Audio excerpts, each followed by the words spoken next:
সব কাজ যদি এরকম তুড়ি মেরে হতো কত ভালো হতো, তাই না বলো বন্ধুরা? আমাদের কর্তামশাইরা তো তাই ভাবে যে ঘরের বউরা এরকম তুড়ি মেরে কাজ করে নেয় সব কিছু। তো হাই এভরিওয়ান, আমি পল্লবী চলে এলাম একটা ছোট্ট মিনি ব্লগ নিয়ে। তো এই ভিডিও ক্লিপটা অনেক দিন আগেরই, তো ভাবলাম আজকে পোস্ট করি, এডিট করা হচ্ছিল না। তো সকাল সকাল বিছনা গোছানো হয়ে গেল, তারপরে ঘর ঝাড় দিয়ে দিলাম। দেওয়ার পর ওরা বললো ঝাল ঝাল করে ম্যাগি খাবে, তো সেই ম্যাগিটাই করলাম। আর এখানে আমার শাশুড়ি মা দুপুরে রান্নার জন্য সবজি কাটছিল, আর একজন ম্যাডাম এখানে দোলনা বানাচ্ছে। ম্যাগি করেছি, তো করে উনি খাচ্ছেন। তো কি রিভিউ দেয় দেখুন। তুমি এটা খেয়ে আমাকে রিভিউটা দাও, কেমন হয়েছে ম্যাগিটা?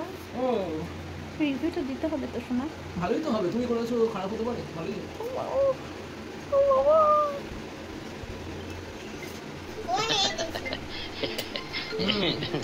Thank you. হ্যালো বন্ধুরা, সবাই কি করছো?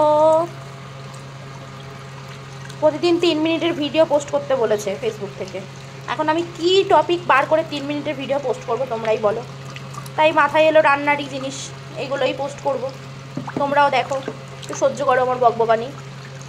তো এই আজকে কর্তা ছুটি আছে, তো চিকেন নিয়ে এলো, সেগুলোই এখন ধুচ্ছি। হ্যাঁ মামাম চিকেন, আর একজন চিকেন খেতে এত ভালোবাসে, বলছে চিকেন। ওইদিকে মা সবজি কাটা বাছা করছে, পাখা চালিয়ে। পাখাটা একটু আওয়াজ আছে, জোরে আওয়াজ হয়। তো টিফিন আমাদের খাওয়া কমপ্লিট। তো চলো মাংসটা ধুয়ে নিই, তারপরে আবার দেখা হচ্ছে। তো আমার মাংস এখানে ধোয়া কমপ্লিট, তো এক এক করে সব মশলা দিয়ে মাখছি। তো কি বলো তো বন্ধুরা, এখানে না মানে আমার যে অসুবিধাটা হচ্ছে, ভিডিও করতে গেলেও জ্বালা, ভিডিও তো করার ঠিকঠাক করে করতে পারি না, যাও বা করি পরে ভয়েস ওভার যখন দিই তখনও আওয়াজ, এমনি সময়েও আওয়াজ, রাস্তার উপরে বাড়ি হলে যা হয়। তো এক এক করে সব মশলা দিয়ে মেখে নিচ্ছি।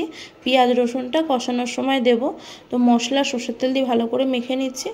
তো মেখে নিয়ে আজকে মা করবে ফ্রাইড রাইস আর আমি করব কষা মাংস। তো ফ্রাইড রাইসটা মা করা হয়ে গেছে, আমি লাস্টে এসে মাংসটা আর কি করছি। তো এখানে মাংসটা আমি 30 মিনিট মতো মেখে রেখে দিয়েছিলাম। এখানে পেঁয়াজ কুচিয়ে নিয়েছি, আদা রসুন সবই কোচানো হয়ে গেছে, লঙ্কা নিয়ে নিয়েছি, একটু ঝাল ঝাল করে হবে। তো এবার মা বললো আয় একটু গ্লুকন-ডি খেয়ে নে এই গরমের মধ্যে। তো এখন তো বৃষ্টি হচ্ছে, এর আগে প্রচণ্ডই গরম ছিল। তো মায়ের হাতে ফ্রাইড রাইস আর আমার হাতের কষা মাংস, দুপুরটা জাস্ট জমে গেছিলো। তো এই হলো আমাদের দুপুরের রান্না। তো তারপরে আর কোনো ভিডিও করতে পারিনি, এই দুপুরের অবধি ভিডিও করেছি, আর করিনি।